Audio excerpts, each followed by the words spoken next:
చెప్తుంటారు. ఇక్కడ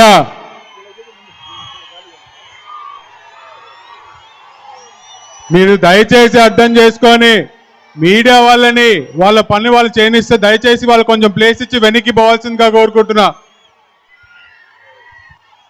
ఇక్కడ ఉన్న కార్యకర్తలందరూ దయచేసి కొంచెం ముందరికి రావాల్సిందిగా కోరుకుంటున్నాను. ఇక్కడ అందరు పైన ఎక్కినారు.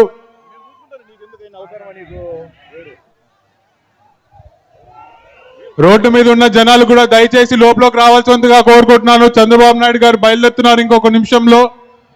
అందరూ దయచేసి లోపలికి రావాల్సిందిగా కోరుకుంటున్నాను.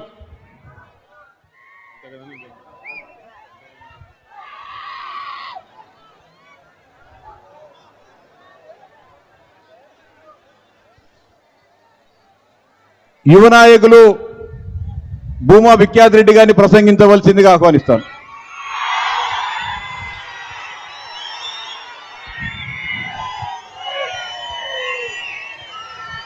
ఇక్కడికి విచ్చేసిన తెలుగుదేశం పార్టీ కార్యకర్తలకు, మా కుటుంబ సభ్యులకు, వేదికని అనుగ్రహించిన పెద్దలందరికీ నా హృదయపూర్వకమైన నమస్కారాలు తెలియజేసుకుంటున్నాను.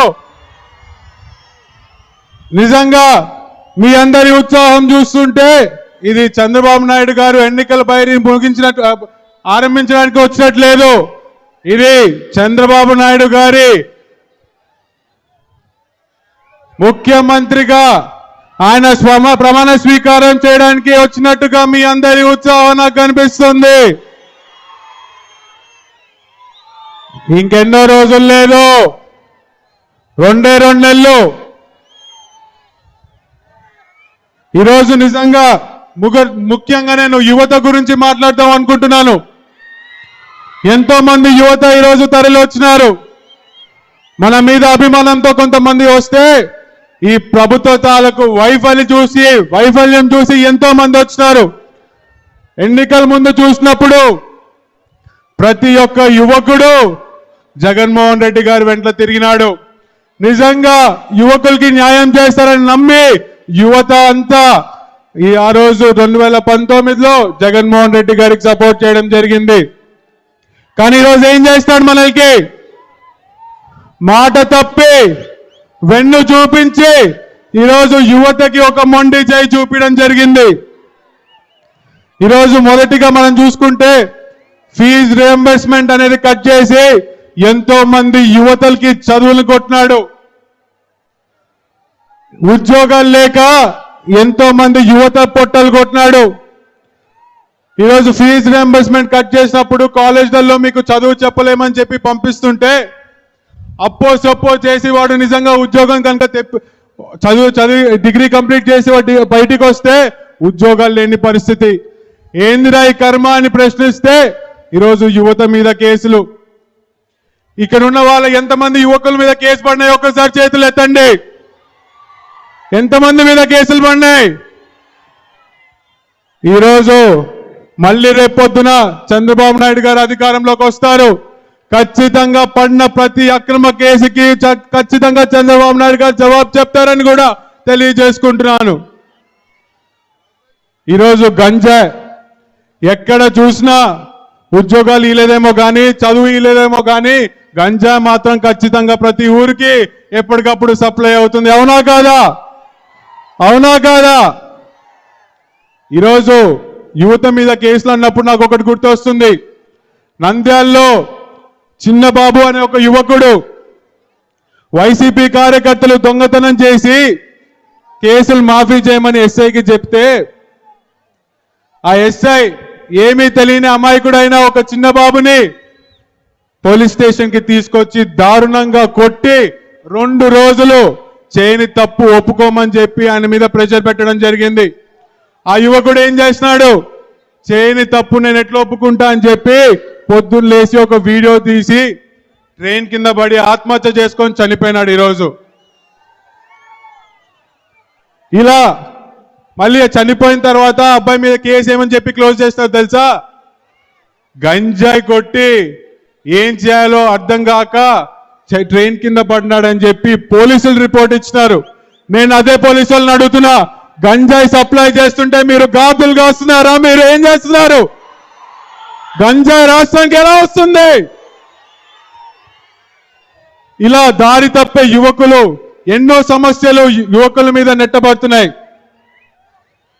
ఇలా దారి తప్పే యువకుడికి నేను ఒక సందేశం ఇద్దాం అనుకుంటున్నా. నిజంగా నేను సమస్యలో ఉన్నప్పుడు, నాకు ఇబ్బందిగా ఉన్నప్పుడు నిజంగా ఒక మాట నన్ను బాగా కలిసివేసింది. మహాకవి శ్రీశ్రీ గారు చెప్పినారు, దేహానికి తప్ప దాహానికి పనికిరాని సముద్ర కెరటాలే ఎగసి ఎగసి పడుతుంటే తలుచుకుంటే నీ తలరాత ఇంతే అన్న వాళ్ళని కూడా నీ ముందు తల దించుకునేలా చేయగలిగేది నీ సత్తా. అలాంటిది మన ముందున్న కాస్త సమయం కష్టానికే తల వంచి దారి తప్పితే ఎలా? సృష్టిలో చలనం ఉన్నది ఏది ఆగదు. పారే నది, వీచే గాలి, ఊగే చెట్టు, ఉదయించే సూర్యుడు ఏదో సాధించాలని కసిగా నీలో పాతే రక్తంతో సహా ఏది ఆగకూడదు. యువకులారా కదిలి రండి, కదిలిరా. నీ కోసం నువ్వు పోరాడు, నీ సమస్యల కోసం నువ్వు పోరాడు, మరి ముఖ్యంగా నీ భవిష్యత్తు కోసం పోరాడు, మంచి సమాజం కోసం పోరాడు. అలా నువ్వు చేసే ప్రతి పోరాటం వెనకాల తెలుగుదేశం పార్టీ, నారా లోకేష్ గారు ఖచ్చితంగా అండగా ఉంటారని ప్రతి ఒక్క యువకుడికి నేను భరోసా ఇస్తున్నాను. ఈరోజు మీ అందరికీ తెలుసు, శోభా నాగిరెడ్డి మరి భూమా నాగిరెడ్డి గారు తెలుగుదేశం పార్టీకి ఎంత కమిటెడ్ గా పనిచేశారో మీ అందరికీ తెలుసు. గతంలో నాన్న ఎంపీగా ఉన్నప్పుడు పివి నరసింహారావు గారు నంద్యాలకు పోటీ చేద్దామని వచ్చినప్పుడు చంద్రబాబు నాయుడు గారు ఒక్క ఆదేశం మేరకు యావత్ ప్రధానమంత్రిని ఢీకొట్టడానికి నంద్యాలకి పోయినాడు. అతి తక్కువ మెజారిటీతో ఆ రోజు మనం పోయింది. దాని వెంటనే వచ్చిన ఎలక్షన్స్ తో పార్లమెంట్ రికార్డులే బద్దలు కొట్టేలాగా 4 లక్షల ఓట్లతో మళ్ళీ ఎంపీకి ఈడటమే పెట్టుకున్నాడు. అది భూమా నాగిరెడ్డి గారికి తెలుగుదేశం పార్టీ పట్ల ఉన్న కమిట్మెంట్. మరి నా తల్లి శోభా నాగిరెడ్డి గారు తెలుగుదేశం పార్టీలో మొదటి మహిళా ఆర్టీసీ చైర్మన్ గా పనిచేశారు. మరి అప్పుడే మీ అందరికీ తెలుసు, దివంగత నేత పరిటాల రవి గారి మీద దాడి జరిగినప్పుడు అమ్మ కూడా పక్కనే ఉండింది. కానీ ఏ రోజు బెదరలేదు. అక్కడ ఉన్నప్పుడు కూడా ఎప్పటికప్పుడు చంద్రబాబు నాయుడు గారికి సమాచారం ఇస్తూ ధైర్యంగా ముందరికెళ్ళింది తప్ప ఎప్పుడు వెనక్కెళ్ళలేదు. తెలుగుదేశం పార్టీ కోసం మా నాన్న ఆఖరి నిమిషాల్లో కూడా ఏ విధంగా కమిటెడ్ గా పనిచేశారో మేము అందరము చూసాము. నేను ఖచ్చితంగా చంద్రబాబు నాయుడు గారికి ఖచ్చితంగా మాటిస్తున్నా, ఏ విధంగా అయితే భూమా నాగిరెడ్డి, శోభా నాగిరెడ్డి పనిచేశారో నేను అక్క మళ్ళీ మరో భూమా నాగిరెడ్డి, మరో శోభా నాగిరెడ్డి అయ్యి తెలుగుదేశం పార్టీ కోసం కమిటెడ్ గా పనిచేస్తామని చెప్పి సభాముఖంగా తెలియజేసుకుంటూ నాకు ఈ అవకాశం ఇచ్చిన పెద్దలకి ధన్యవాదాలు. పాండ్యం నియోజకవర్గ తెలుగుదేశం పార్టీ బాధ్యురాలు, మాజీ శాసనసభ్యురాలు శ్రీమతి గౌరవ చరితమ్మ గారిని మాట్లాడవలసిందిగా ఆహ్వానిస్తాను.